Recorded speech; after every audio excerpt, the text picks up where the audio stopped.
Fala aí, meus amigos. Isso aqui é mais uma aula aí da parte de teoria dos semicondutores. Vamos estudar agora a polarização direta e alguns tantos a mais aí que vem no edital. Para começar aqui com a polarização direta. A polarização direta se dá quando colocamos a parte positiva da bateria no material tipo P e a negativa no material tipo N. Interessante é você ver o efeito que isso vai dar no componente. Quando a gente coloca a parte positiva da bateria junto ao material tipo P, as lacunas que tem na bateria irá forçar com que as lacunas que tem no material tipo P venham a ir em direção ao centro. Por quê? Nós sabemos que as cargas iguais, elas se repelem.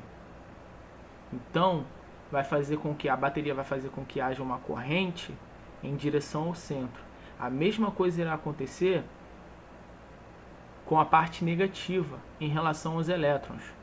Os elétrons da parte negativa da bateria vai forçar os elétrons da parte negativa do diodo a ir em direção ao centro, porque eles irão se repelir.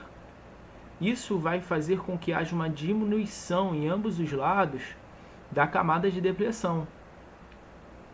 Então, a principal coisa que a gente tem que saber na polarização direta é que, conforme a bateria repele as lacunas e repelem os elétrons, ela diminui a camada de depressão.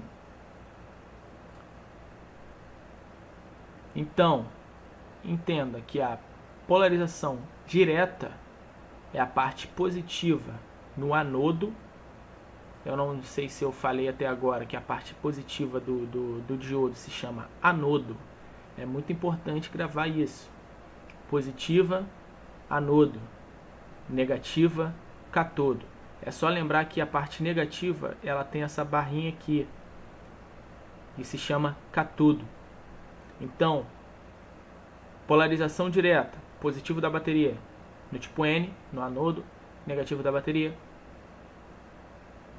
positivo da bateria no tipo P, no anodo, negativo da bateria no tipo N, no catodo.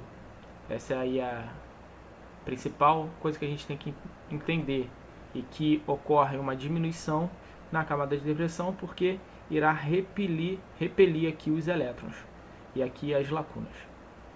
Vamos ver aqui agora o efeito no gráfico, como é que vai ser. Temos aqui a bateria, parte positiva ligada no anodo, parte negativa no catodo. A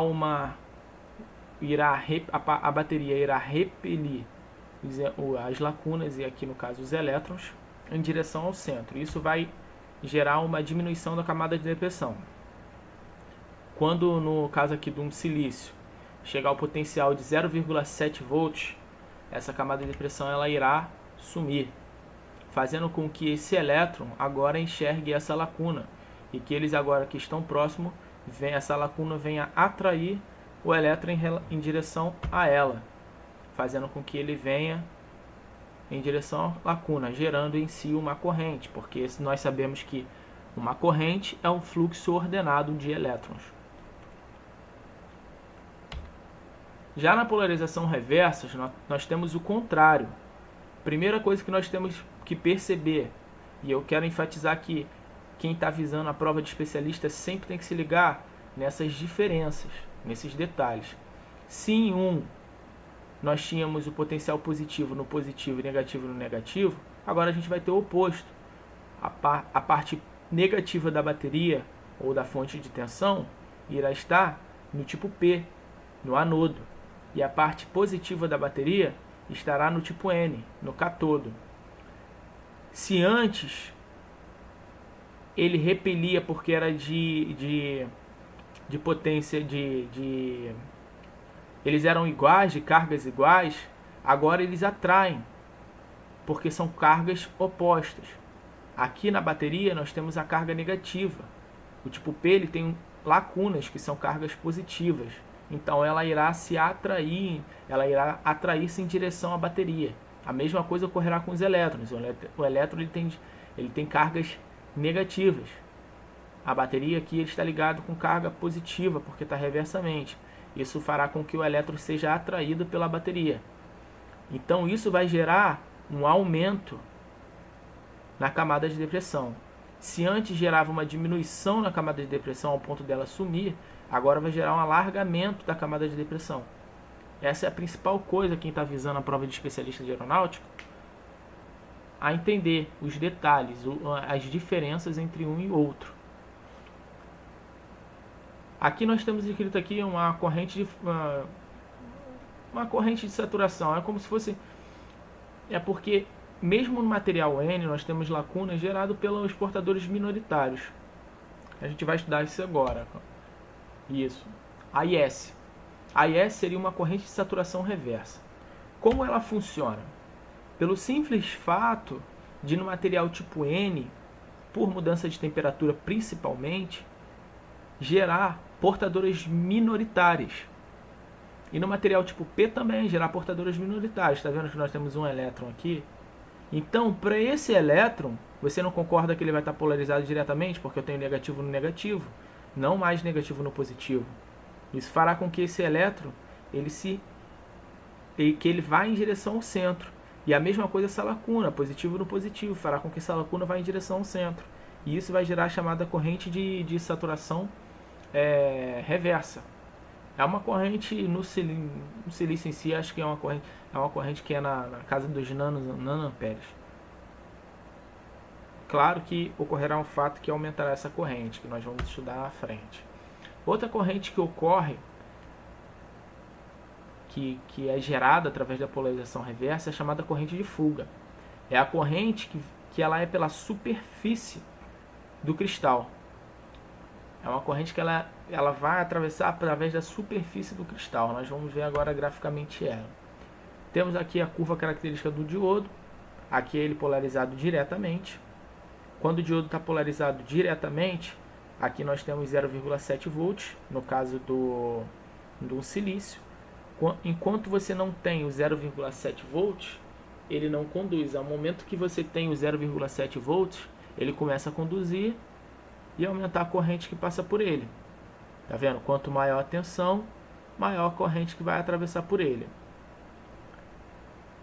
Já na parte reversa, temos a mesma coisa, só que com números e gráficos diferentes.